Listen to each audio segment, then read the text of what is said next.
আপনারা যে যেখান থেকে দেখছেন এবং শুনছেন আপনাদের সবাইকে স্বাগত জানাচ্ছি। আজকে আমরা নিবন্ধন পরীক্ষার জন্য আপনাদের বেশ কিছু গুরুত্বপূর্ণ অঙ্ক করে দিব। পাশাপাশি এই অঙ্কগুলো অন্যান্য যে চাকরির পরীক্ষাগুলো রয়েছে সেগুলোর জন্য কিন্তু সমানভাবে গুরুত্বপূর্ণ, তবে নিবন্ধনকে ফোকাস করে আমি অঙ্কগুলো করাচ্ছি। তো দেখেন, স্ক্রিনে নিশ্চয়ই দেখতে পাচ্ছেন পাটিগণিতের যে বিভিন্ন চ্যাপ্টার রয়েছে, আমরা কিন্তু চ্যাপ্টার ওয়াইজ অঙ্ক করব এখন থেকে। তো দেখেন, আন্তর্জাতিক গণনা পদ্ধতি, পরিমাপ ও একক, ভগ্নাংশ, দশমিক ভগ্নাংশ, সরলীকরণ, বর্গমূল, এইভাবে বিভিন্ন রকম টপিকের পাটিগণিত, বীজগণিত, জ্যামিতি, ত্রিকোণমিতি, পরিমিতি সবকিছুই কিন্তু এখানে রয়েছে এবং মানসিক দক্ষতারও বেশ কিছু টপিক কিন্তু এখানে রয়েছে। আমরা সব টপিকের উপরে অঙ্কগুলো করানোর চেষ্টা করব আপনাদের। তো অবশ্যই মনোযোগ সহকারে দেখবেন, আর যদি সাবস্ক্রাইব না করে থাকেন তো অবশ্যই সাবস্ক্রাইব করে দিবেন। ফেসবুক পেজ থেকে দেখে থাকলে পেজটা ফলো দিয়ে রাখবেন, আর ভিডিওতে একটা লাইক দিতে ভুলবেন না। তো আমরা শুরুতেই এখানে দেখতে পাচ্ছি যে মুখস্থ টাইপের কিন্তু দুটো অধ্যায় আমাদের রয়েছে। দেখেন, মুখস্থ টাইপের অধ্যায় দুটো কি? একটা হচ্ছে আন্তর্জাতিক গণনা পদ্ধতি, ইন্টারন্যাশনাল কাউন্টিং সিস্টেম, আর একটা হচ্ছে পরিমাপ ও একক, মেজারমেন্ট অ্যান্ড ইউনিট। তো এই দুটো অধ্যায় কিন্তু আসলে বোঝার কিছু নেই, জাস্ট মুখস্থ টাইপের বেশ কিছু প্রশ্ন এখানে রয়েছে। যেমন 1 মিটার সমান কত ইঞ্চি, এরপরে জমি পরিমাপের বিভিন্ন এককগুলো রয়েছে, এসআই পদ্ধতি, আরো নানা ধরনের পদ্ধতিতে কিন্তু পরিমাপের এককগুলো এখানে রয়েছে। তো এগুলো আপনারা মুখস্থ টপিক হিসাবে করবেন, বিভিন্ন বইতে এগুলো পাবেন। এখান থেকে খুব বেশি প্রশ্ন আসে না। আমাদের মূল জিনিস শুরু হয় কিন্তু ভগ্নাংশ থেকে, এরপরে সিকোয়েন্স অনুযায়ী এই যে চ্যাপ্টারগুলো আমরা কিন্তু অঙ্ক করব। তো প্রত্যেকটা চ্যাপ্টার থেকে আমরা কিভাবে করব? গুরুত্বপূর্ণ 2টা 3টা 4টা করে অঙ্ক করব, যেগুলো বারবার বিভিন্ন চাকরির পরীক্ষায় রিপিট হচ্ছে। তাতে করে আমরা এক ভিডিওতেই অনেকগুলো গুরুত্বপূর্ণ অঙ্ক করে ফেলতে পারবো। তো এই জন্য আমি টপিক ওয়াইজ আপনাদেরকে শেখানোর চেষ্টা করছি। আপনাদের অনেকেরই অনুরোধ ছিল টপিক ওয়াইজ যেন আমি চ্যাপ্টারগুলো শেখাই। তো দেখেন, আমরা ভগ্নাংশ টপিকের গুরুত্বপূর্ণ অঙ্কগুলো নিয়ে শুরুতে আলোচনা করছি।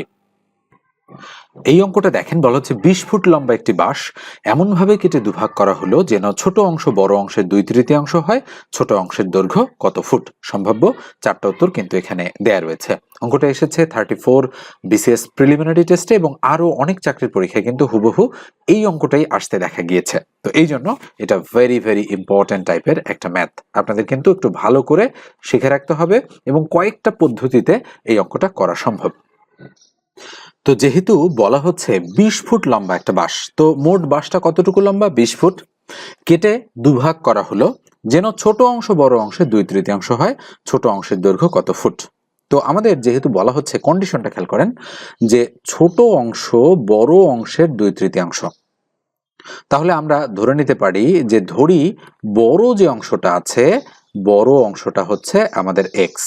তাহলে ছোট অংশটা কি হবে? ছোট অংশটা হবে বড় অংশের, অর্থাৎ এক্স এর 2/3 মানে 3/2, যেটাকে আমরা বলতে পারি 2x/3। দেখেন, অবশ্যই বলতে পারি আমরা এটা। আমরা কিন্তু কন্ডিশনে যেভাবে বলা আছে সেভাবেই কিন্তু এটাকে ক্যালকুলেশন করেছি। এবার আমাদের বের করতে বলেছে ছোট অংশের দৈর্ঘ্য কত ফুট, অর্থাৎ এক্স এর মান, দুঃখিত 2x/3 এর মান কত, সেটা আমাদের বের করতে পারলেই অঙ্কটা হয়ে যাবে। তো যেহেতু 20 ফুট লম্বা একটা বাঁশ, তাহলে প্রশ্ন মতে আমরা বলতে পারি ছোট অংশ আর বড় অংশ দুই অংশটা মিলে তো 20 ফুট, তাই না? তাহলে ছোট অংশটা হচ্ছে 2x/3 আর বড় অংশটা হচ্ছে এক্স, এই দুইটা মিলে কত ফুট? 20 ফুট দিয়ে দিলাম। তাহলে বা লসাগু কত? 3। তাহলে 3 দ্বারা 3কে ভাগ করলে 1, 1 দ্বারা 2x কে গুণ করলে 2x, প্লাস 3 দ্বারা x কে গুণ করলে 3x, ইকুয়াল টু কত? ইকুয়াল হচ্ছে 20। তাহলে বা 3x আর 2x কত? 5x। তাহলে 5x ইকুয়াল টু, মানে 5x/3 ইকুয়াল টু হচ্ছে 20। তাহলে বা কি দাঁড়াচ্ছে? এইটার নিচে যেহেতু 1 আছে, 1 দ্বারা 5x কে গুণ করলে 5x ইকুয়াল 20 দ্বারা 3 কে গুণ করলে 3 20 60। তাহলে সুতরাং x ইকুয়াল টু কত? 60 কে 5 দ্বারা ভাগ করলে কত হবে? 12। তাহলে x এর মান আমরা 12 পেয়েছি। এই 12 কিন্তু উত্তর নয়, মনে রাখতে হবে। উত্তর কি? উত্তর হচ্ছে ছোট অংশের দৈর্ঘ্য কত ফুট জানতে চাচ্ছে। তাহলে ছোট অংশটা যেহেতু আমাদের এটা, এখানে মান বসাই দিলেই আমরা কাঙ্ক্ষিত সঠিক উত্তরটা পেয়ে যাব। তাহলে 2 ইন্টু x এর মান হচ্ছে 12 ভাগ হচ্ছে 3। তাহলে 3 4 এ 12, 4 দুগুণ কত? 8। তাহলে 8 ফুট হচ্ছে আমাদের ছোট অংশের দৈর্ঘ্য। তো নিশ্চয়ই বুঝতে পেরেছেন কিভাবে আমরা অঙ্কটা করলাম। এইবার আসেন আমরা আরেকটা পদ্ধতিতে অঙ্কটা করতে চাই। হ্যাঁ, কিভাবে? যেহেতু বলা হচ্ছে ছোট অংশ বড় অংশের 2/3। আচ্ছা, 2/3 মানে কি? 2/3 মানে নিশ্চয়ই বোঝেন যে 3 ভাগের 2 ভাগ, এটা 2/3। তাহলে অবশ্যই ছোট অংশ উপরেরটা, বড় অংশ নিচেরটা। তাহলে আমরা ধরে নিতে পারি যে ধরি ছোট অংশ হচ্ছে 2x এটা হলো ছোট অংশ, আর বড় অংশ হচ্ছে 3x, এটা হলো বড় অংশ। দেখেন এই 2/3 থেকেই আমরা এই ডিসিশনটা নিতে পারি। এখন যেহেতু বলেছে ছোট অংশের দৈর্ঘ্য কত ফুট, তার মানে 2x এর ভ্যালু বের করতে পারলেই আমাদের কাজ হয়ে যাবে। তো এখন আমাদের প্রশ্ন মতে বিল্ড আপটাও কিন্তু একটু অন্যরকম হবে। কিভাবে হবে? তাহলে যেহেতু 20 ফুট লম্বা একটা বাঁশ, তাহলে আমরা বলতে পারি 2x প্লাস 3x, অর্থাৎ ছোট অংশ প্লাস বড় অংশ এই দুটো মিলে হচ্ছে 20 ফুট। তাহলে বা 3 আর 2 5, তার মানে 5x = 20। তাহলে সুতরাং x এর ভ্যালু হবে কত? 20 কে 5 দ্বারা ভাগ করলে 4। তাহলে x এর মান যেহেতু 4 পেয়েছি, আর আমাদের যেহেতু ছোট অংশের দৈর্ঘ্য জানতে যাচ্ছে, তাহলে মান বসাবো আমরা এবারে কোথায়? 2x যেখানে রয়েছে সেখানে। তাহলে 2 ইন্টু x এর মান কত? x এর মান হচ্ছে 4। 4 দুগুণ কত? 4 দুগুণ 8। তো এটাই হচ্ছে আমাদের কাঙ্ক্ষিত সঠিক উত্তর। এভাবেই কিন্তু আপনারা মানে লিখিত পরীক্ষার অঙ্ক মানে মেথড কিন্তু এটা আপনারা শিখে গেলেন। এবার আপনারা চিন্তা করেন যে ধরেন এই দুই পদ্ধতিতে আপনি অঙ্ক করতে পারেন। পরীক্ষার হলে কিভাবে চিন্তা করবেন? মোট বাঁশ কত ফুট? 20 ফুট। 20 দিলেন। তাহলে ছোট অংশ বড় অংশের বলা হচ্ছে 2/3। আচ্ছা 2/3 মানে কি? 2/3 মানে বড় অংশটা 2, বড় অংশটা 3 আর ছোট অংশটা 2। তাহলে ছোট হচ্ছে 2 আর বড় হচ্ছে 3। তাহলে অনুপাতের যোগফল কত? 3 আর 2 5। তাহলে আমরা করব কি 20 এর নিচে দেব 5, আর ছোট অংশটা হচ্ছে 2, উপরে দিয়ে দেব 2। তাহলে 5 দ্বারা 20 কে কাটলে কত হবে? 4। 4 5 20। 4 দুগুণ কত হবে? 8। তাহলে 8 হচ্ছে আমাদের ছোট অংশের দৈর্ঘ্য। পরীক্ষার হলে এমসিকিউ টাইপের পরীক্ষায় আমরা জাস্ট এইভাবে চিন্তাটা করতে পারি। তো দেখেন আপনারা তিনটা মেথডই কিন্তু এভাবে চিন্তা করতে শিখলেন। ওকে, এবার আমরা পরেরটাতে যাচ্ছি। ভগ্নাংশের এই অঙ্কটা দেখেন শতবার বিভিন্ন চাকরির পরীক্ষায় কিন্তু এই অঙ্কটা এসেছে, এবং আপনারা নিশ্চয়ই বিভিন্ন চাকরির পরীক্ষায় এই ধরনের প্রশ্ন আসতে দেখেছেন। বলা হচ্ছে কোন ভগ্নাংশটি 3/2 থেকে বড়। তো ভগ্নাংশ রয়েছে 4টা, কোনটা বড় আপনারা কিভাবে বুঝবেন? দেখেন আপনারা প্রথমে লিখে ফেলবেন। তো আমি লিখছি, প্রথমটা হচ্ছে 3/2, তারপরে ক নম্বরটা হচ্ছে নিচে 50 তার উপরে 33, এরপরে খ নম্বরটা হচ্ছে নিচে 11 তার উপরে 8, গ নম্বরটা হচ্ছে নিচে 5 তার উপরে 3, এবং ঘ নম্বরটা হচ্ছে নিচে 27 তার উপরে 13। আপনারা সবগুলো প্রথমেই লিখে ফেলবেন। লিখে ফেলার পর যেটা করবেন সেটা হচ্ছে কম্পেয়ার করবেন। অর্থাৎ আমাদের কিন্তু কার সাথে কম্পেয়ার করতে হবে? আমাদের এই 2/3 এর সাথে কম্পেয়ার করতে হবে। এটার চেয়ে বড় কোনটা সেটা আমাদের খুঁজে বের করতে বলা হচ্ছে। তো দেখেন আমরা কম্পেয়ার করার সময় করব কি, এই কোণাটা প্রথমে গুণ করব, দেন এই কোণাটা গুণ করব। তো আমরা যদি এই কোণাটা গুণ করি 50 দুগুণ 100, এটা প্রথমটার নিচে বসাবো। আর এই কোণাটা গুণ করলে 3 33 99, এটার নিচে বসাবো। বসানোর পর দেখতে পাচ্ছি 100 বড় 99 ছোট, তাই এই ভগ্নাংশটা বড় আর এই ভগ্নাংশটা ছোট। আমাদের তো বড়টা খুঁজে বের করতে বলেছে, তো সেক্ষেত্রে এটা আমরা ক্রস করে দিব। এটা আমাদের উত্তর হতে পারবে না। এবার এটা আর এটা এই দুটোর মধ্যে আমরা কম্পেয়ার করব 2/3 আর 8/11। তো একইভাবে আমাদের গুণ প্রসেসটা করতে হবে। এবার আমরা করব কি 11 আর 2 আমরা গুণ করব, এরপরে 3 আর 8 আমরা গুণ করব। তাহলে 11 আর 2 গুণ করলে 11 দুগুণ 22 বসাই দিলাম। 3 আর 8 গুণ করলে 3 8 24, এটার নিচে বসাই দিলাম। বসাই দেওয়ার পর দেখতেছি 24 বড় 22 ছোট, তার মানে 2/3 হচ্ছে ছোট, 8/11 হচ্ছে বড়। তাহলে এটাই হচ্ছে আমাদের কাঙ্ক্ষিত সঠিক উত্তর, 8/11। নিঃসন্দেহে বুঝতে পেরেছেন।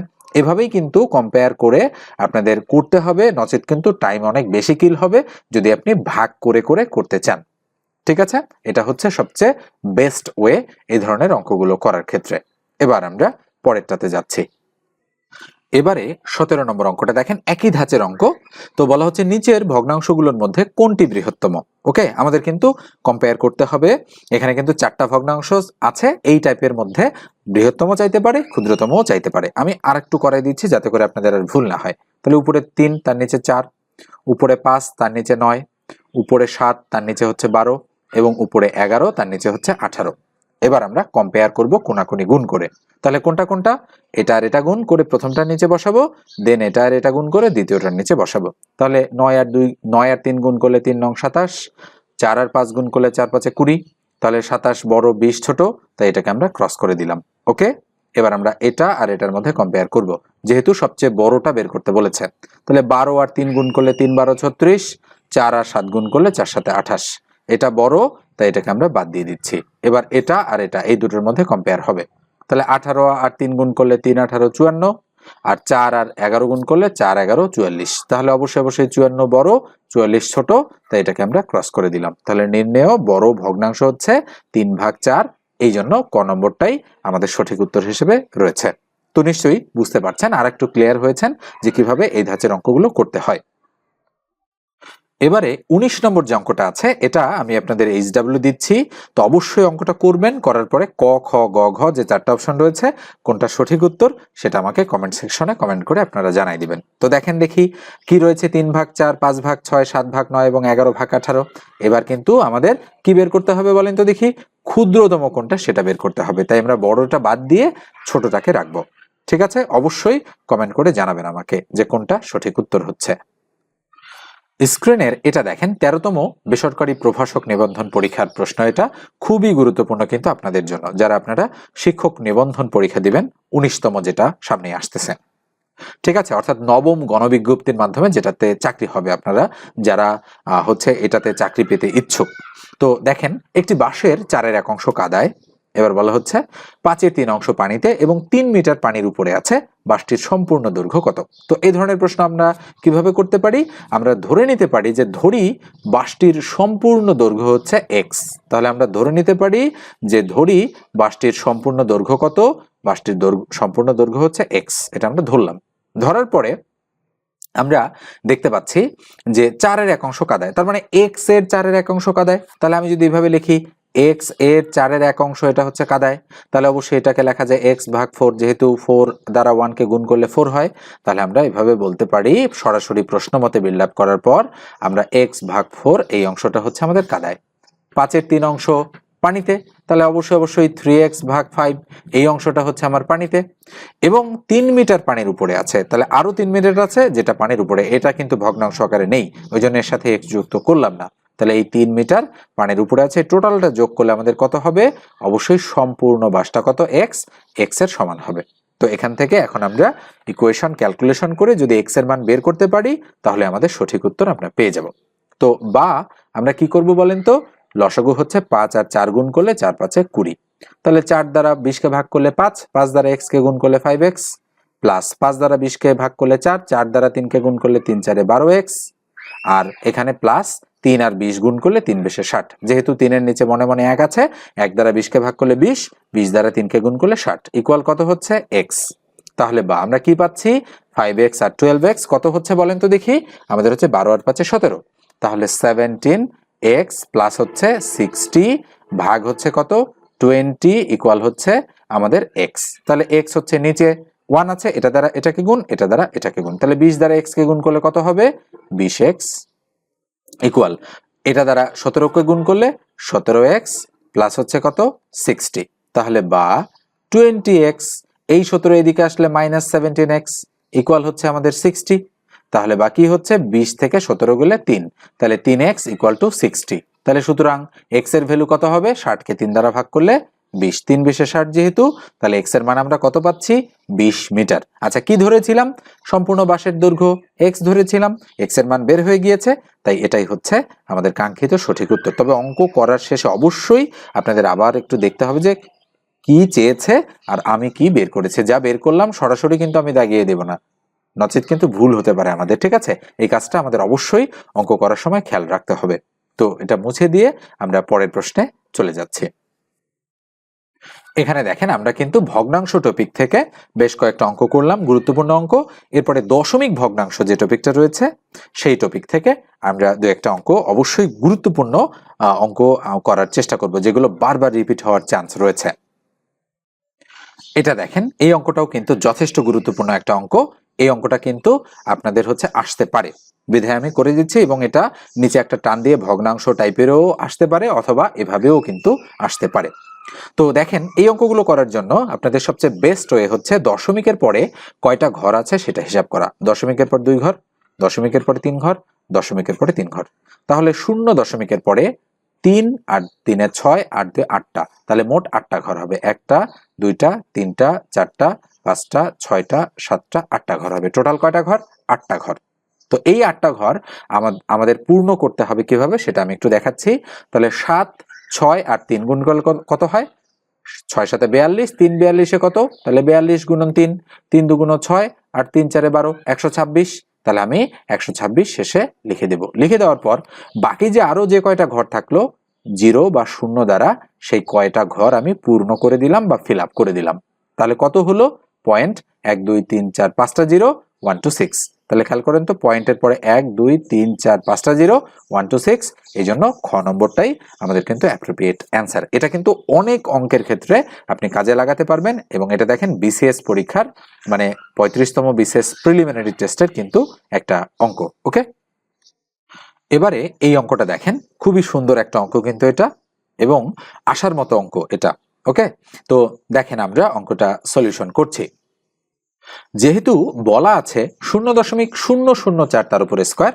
আচ্ছা বলেন দেখি, একটু আগে যে প্রসেসটাতে আমরা করলাম, তাহলে এটার উপরে স্কোয়ার মানে কি 0.004 কয়টা আছে, 2টা। তাহলে একটা লিখলাম, আবার 004 আর একটা লিখলাম, তাহলে 2টা হয়ে গেল। তাহলে ইকুয়াল আমরা যেটা করব সেটা হলো দশমিকের পরে 3 ঘর, দশমিকের পরে 3 ঘর। তাহলে 0 দশমিকের পরে মোট কয়টা ঘর হবে, 1 2 3 4 5 6টা ঘর হবে। নিশ্চয়ই বুঝেছেন। তো যেহেতু 6টা ঘর হয়েছে, তাহলে 4 আর 4 গুণ করলে কত, 16। 16 বসায় দিবেন এখানে, বসানোর পর 0 0 0 0 মেকআপ হয়ে গেল। তাহলে 0.4টা 0 1 6, এটাই কিন্তু আমাদের অ্যাপ্রোপ্রিয়েট অ্যান্সার। তাহলে কোথায় আছে দেখেন তো, 0.4টা 0 1 6 আমাদের খ নম্বর অপশনে রয়েছে। তাই খ নম্বরটাই আমাদের কিন্তু অ্যাপ্রোপ্রিয়েট অ্যান্সার। নিশ্চয়ই বুঝতে অসুবিধা হচ্ছে না আপনাদের, যে এটাই আমাদের কিন্তু সঠিক উত্তর হবে। এটা দেখেন 12তম বেসরকারি প্রভাষক নিবন্ধন পরীক্ষায় এসেছে, খুবই গুরুত্বপূর্ণ একটা অঙ্ক। এটা বলা আছে 0.2 এর 20% কত। আমরা লিখবো 0.2 এর 20% মানে উপরে 20, তার নিচে কত, 100। দশমিক যদি তুলে দেই, থাকে একটা 1, 2 এর জন্য একটা 0। তাহলে কি হচ্ছে, লাইনটা ফ্রেশ করে লিখলে 2/10 এর 20/100, তাই না। 0 0 কাটা দিয়ে দিলাম, 2 দ্বারা 10কে কাটলে 5, তাহলে উপরে কত 2, নিচে 5 10 কত, 5 10 হচ্ছে 50। তাহলে 2/50 আমরা যদি ভাগ করি, তাহলে আচ্ছা আবারও কাটাকাটি যায়, 2 1 2, 25 2 50। তাহলে 25 দ্বারা যদি আমরা 1কে ভাগ করি কত হবে, দশমিক দিয়ে। আচ্ছা এখানে একটু প্রবলেম আছে, আমাদের ভাগ প্রক্রিয়াটা একটু করতে হবে অন্যরকম ভাবে। দশমিক দিয়ে একটা 0, যেহেতু ভাগ যায় না, এখানে একটা 0 দিয়ে আর একটা 0 ভাগ যাচ্ছে এবারে। তাহলে 4 25 কত হবে, 100। তো নিশ্চয়ই বুঝতে পারছেন যে কেন 0.04 আমাদের অ্যান্সার হয়েছে। তো এইভাবেই কিন্তু করতে হবে। আসলে অঙ্কগুলোতে কিন্তু মানে সহজ অঙ্ক, কিন্তু এই যে দশমিক থাকার কারণে, এই যে ভাগ প্রক্রিয়ার কারণে অনেকটা কিন্তু সময় লাগছে, কিন্তু কিছুটা কিন্তু মিড লেভেলের অঙ্ক এগুলো, একেবারে সহজও না খুব কঠিনও না, মাঝারি ধাঁচের। এই অঙ্কগুলো কিন্তু আপনাদের ভালো করে প্র্যাকটিস করতে হবে।